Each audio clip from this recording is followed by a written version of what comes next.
Хочешь узнать, сколько зарабатывают разработчики на своих популярных и нашумевших играх? Нет? А может ты тогда хочешь узнать, сколько зарабатывают одиночные разработчики на своих популярных играх? Vampire Survivors, например? Нет? Или ты зашел на это видео, потому что уже делаешь свою игру и хочешь узнать, сколько скачают твою игру? Я думаю, хотя бы на один вопрос я тебе отвечу. А я Саман, и мы начинаем. Твою игру скачает много людей. Главное стараться, а я тебе помогу. Ну а перед началом хочу поздравить всех подписчиков мужчин с 23 февраля. Желаю вам стойкости, веры и силы. Сколько зарабатывают разработчики популярных игр? Так, про какие игры я имею в виду? Ну, вы наверняка знаете такие хиты, как Hitman 3, Half-Life Alyx и Warcry 6. Ставь лайк, если хотя бы одну из этих игр ты знаешь. Спасибо. И если вы зашли на этот ролик, то, вероятно, вам хочется посчитать чужие деньги. То, вероятно, вам хочется узнать, сколько зарабатывают разработчики на своих популярных и нашумевших играх. И сейчас я вам расскажу. Stray. Суть игры — бегать котиком, а разработчиком является студия Bloodwolf. Игра вышла в июле 2022 года, и за это время ее уже скачало 138 человек. Ну, точнее, поиграло. Но с самого начала о игре никто не знал. Только 7 июля в игру начали играть. Буквально в один день игру скачало 62 тысячи человек. А сейчас нормальный показатель — от 1 тысячи до 3. И за все это время разработчики накопили более 120 миллионов рублей. Опять же, цифры относительные. Hitman 3. И суть игры — выполнять убойные задания. А творцом игры является компания IO Interactive. Вышла игра 20 января 2021 года и завоевала сердца 85 тысяч людей. Просто представьте. Пик продаж произошел недавно, а именно 23 января. Нормальный показатель, как и в Stray. От 1 тысячи до 3. Прибыль от игры более 200 миллионов рублей. Да, чтобы вывозить такие игры, наверное, нужен мощный компьютер. Я бы себе такой собрал. Стоп. А зачем мне собирать его в реальной жизни, если я могу его собрать в виртуальной? Для этого и предназначена наша игра PowerCall VR Simulator. PowerCall VR Simulator – это симулятор, где надо чинить и собирать компьютеры клиентов. Каждый компьютер выражает характер или же профессию заказчика, а приятная атмосфера вашей мастерской поможет вам сосредоточиться и даже найти вдохновение. Полная версия игры будет 20 декабря этого года, но скоро вы сможете поиграть в нее в раннем доступе. Будет качественно, не переживайте. Все обновления, спойлеры и анонсы вы сможете найти в нашей группе ВК. Ссылка в описании. А мы продолжаем. Half-Life Alyx. Да, это не новинка, но тему VR мне тоже затронуть хочется, да и думаю вам тоже. В игре нам рассказывают об Alyx Vance, а создателем игры является компания Valve. Дата выхода 23 марта 2020 года. Общее количество скачиваний более 80 тысяч человек. Тут же пик произошел сразу после релиза и составил 16 500 игроков. Сейчас стабильно играют в игру 2500 игроков. На сегодняшний день прибыль с игры составила 152 миллиона рублей. Warcry 6. Создала игру компания Ubisoft, и она вышла 7 октября 2022 года. Общее количество играющих игроков и их пики, как и прибыль, мы не знаем, да. Общее количество играющих и их пики, как и прибыль, неизвестно, потому что игры нет в Steam. Вот такие вот дела.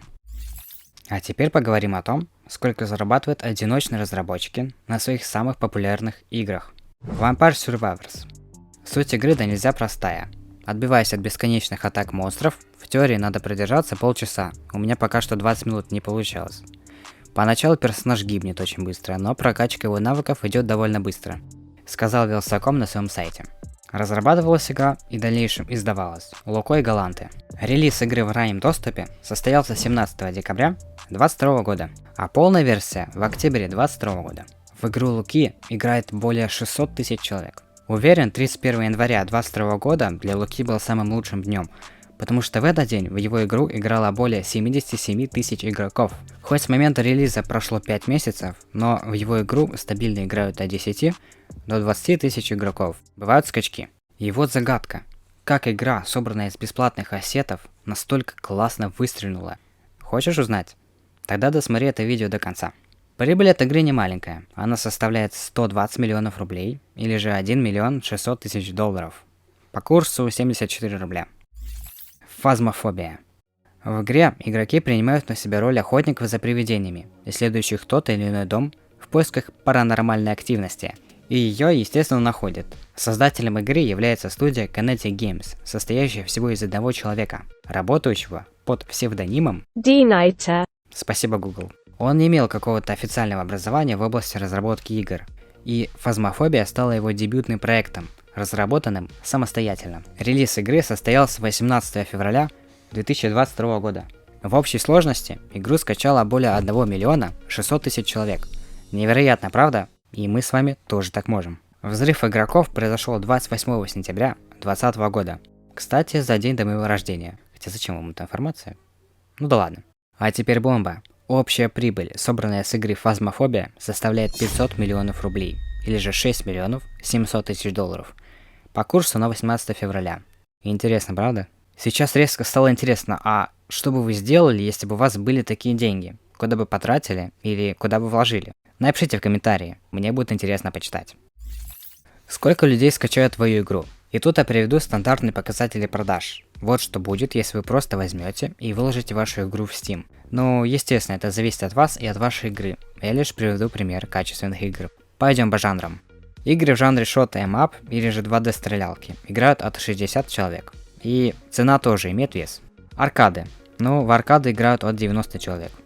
Платформеры от 30, а в слэшерах прям очень разные показатели. Файтинги же от 90. И под конец шутеры от первого лица набирают от 30 игроков. Не бойтесь, я за кадром все это посчитал. А теперь расскажу, почему игра Vampire Survivors стала настолько популярной. Потому что она аддиктивная, то есть приносит удовольствие. И желание поиграть чуть-чуть перед сном. И этот принцип можно увидеть везде. В музыке, в фильмах и так далее. Например, в фильме Forrest Gump мне нравится приятная и спокойная атмосфера. А в песне Panic Room драйвовый припев. А теперь представьте, что все самое прекрасное, интересное и азартное добавили в одну простую игру. И эта игра Vampire Survivors. А с вами был я, Саман. Еще увидимся. Пока.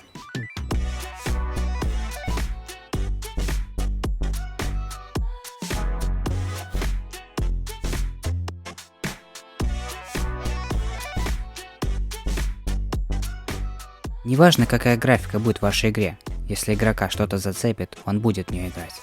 Удачи!